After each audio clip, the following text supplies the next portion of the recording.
Esse TikToker mostra como a cidade de Nova York está se tornando uma cidade modelo em arquitetura hostil, especialmente contra moradores de rua. O termo arquitetura hostil foi cunhado num artigo que, em tradução livre, significa as pontas de ferro para desabrigados. Essa matéria foi escrita pelo repórter Ben King para o jornal inglês The Guardian. No texto, publicado em 2014, o autor abordava como o design de algumas cidades impedia os moradores de rua de se abrigarem em locais públicos. Na arquitetura hostil, existe um viés para tratar mal as pessoas que não trabalham e não consomem. Tais centros, com lojas de produtos de alto valor, se destinam exclusivamente às classes mais abastadas. Nesse sentido, quem não tem condições de comprar esses itens fica excluído de circular por ali. A arquitetura hostil é justificada por seus defensores como uma medida para evitar comportamentos indesejados,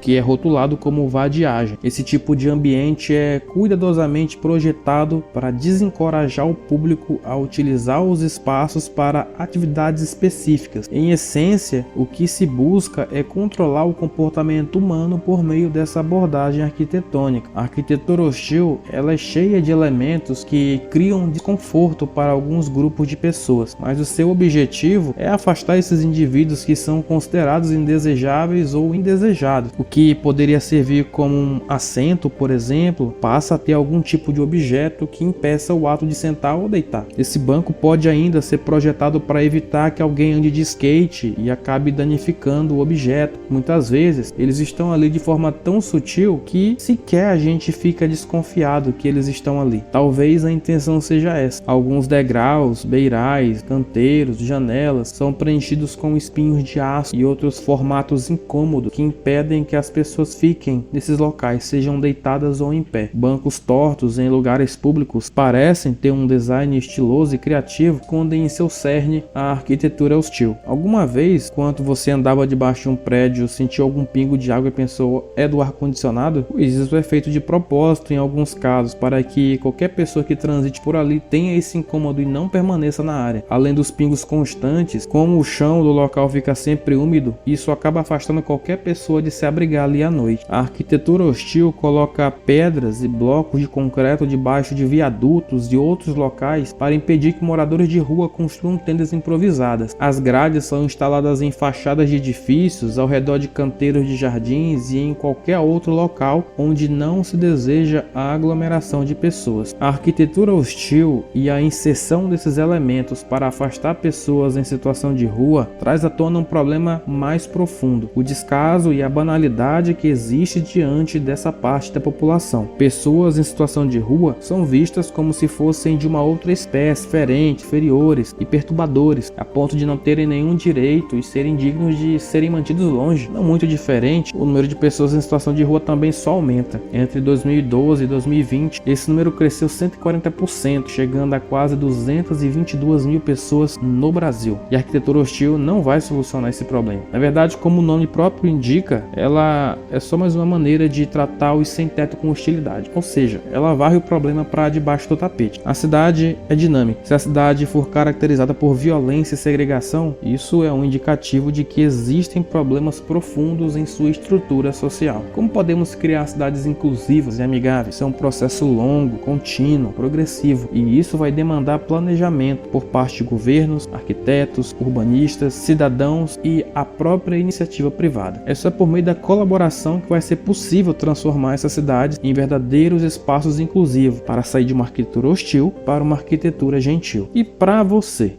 concorda com a arquitetura hostil? O que deve ser feito para resolver essa situação? Deixe nos comentários a sua opinião e o seu like.